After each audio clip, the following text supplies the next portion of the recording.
Hi guys, welcome to our daily encounter. In Psalm 65 and verse 4 it says, "How blessed is the one whom you choose and bring near to you to dwell in your courts. We will be satisfied with the goodness of your house, your holy temple."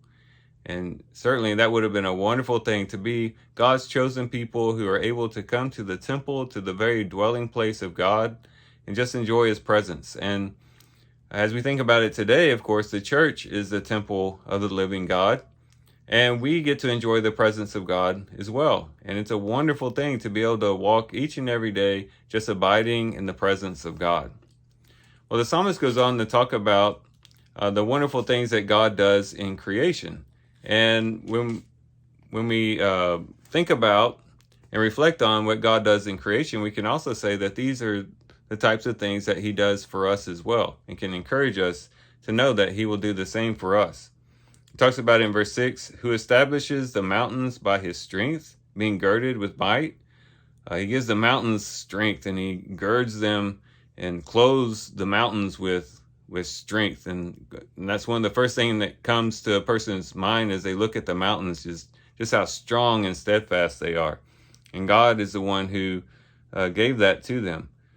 He also calms the seas. In verse 7, who stills the roaring of the seas, the roaring of their waves, and the tumult of the peoples. They who dwell in the ends of the earth stand in awe of your signs. You make the dawn and the sunset shout for joy. So he's the one that stills the roaring of the seas and the roaring of their waves. In other words, God's the one who can bring calm and peace to the sea. The sea back then was seen as chaos, and it was seen as something that was uncontrollable. Well, God has control over the seas, and he's able to calm the seas and brings peace to creation in that way. But then he also brings supply and satisfaction to his creation. Starting in verse 9, it says, you visit the earth and cause it to overflow. You greatly enrich it. The stream of God is full of water. You prepare their grain, for thus you prepare the earth. You water its furrows abundantly. You settle its ridges. You soften it with showers. You bless its growth. You have crowned the year with your bounty, and your paths drip with fatness. The pastures of the wilderness drip, and the hills gird themselves with rejoicing. The meadows are clothed with flocks, and the valleys are covered with grain. They shout for joy, yes, they sing. And so here we see God richly supplying creation, giving it great bounty, and such a rich supply of everything that it needs. And that's definitely one of the things that we see God do in his creation. And so as we look back and reflect on what God does in his creation, we can see, once again, this is what he does for us as well. First, it talked about him supplying strength to the mountains. And doesn't the Lord supply us strength as well when we come to him and trust in him and we pray to him? Even in the most difficult situations, even in the greatest storms of life, he girds us with strength, just as he does with the mountains. He also brings peace, just as he stills the roaring of the seas, the roaring of their waves. So he does the same for our soul.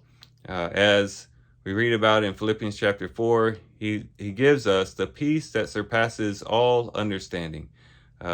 He gives such peace that we can't even really fathom just how he is able to do that. But he also gives his bounty and supply. Just as he richly supplies creation, so he richly supplies us. And he gives us everything that we need to be successful in the spiritual life, to abound in life and supply, and to be equipped for service. The Lord gives us a rich supply, and our hearts can be described as these various things, with the waters overflowing, with the meadows being clothed with flocks, and the valleys being covered with grain. That's how our hearts are, and that's how our souls feel when we're connected to God. He just gives us a great bounty and a great supply of life.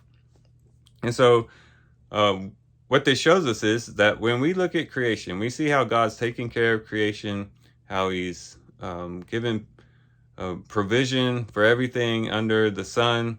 We can look at these things and see that he does the same thing for us, and trust that he will do the same for us. If he does these things for his creation, how much more so will he do it for us who are in him new creation. And of course, he will be there for us, and we can place our trust in him. So these are some things we can reflect on and think about as we do our reading today. With that, guys, I do thank you for watching the video today. Hope you guys have a great day. Love you guys. God bless.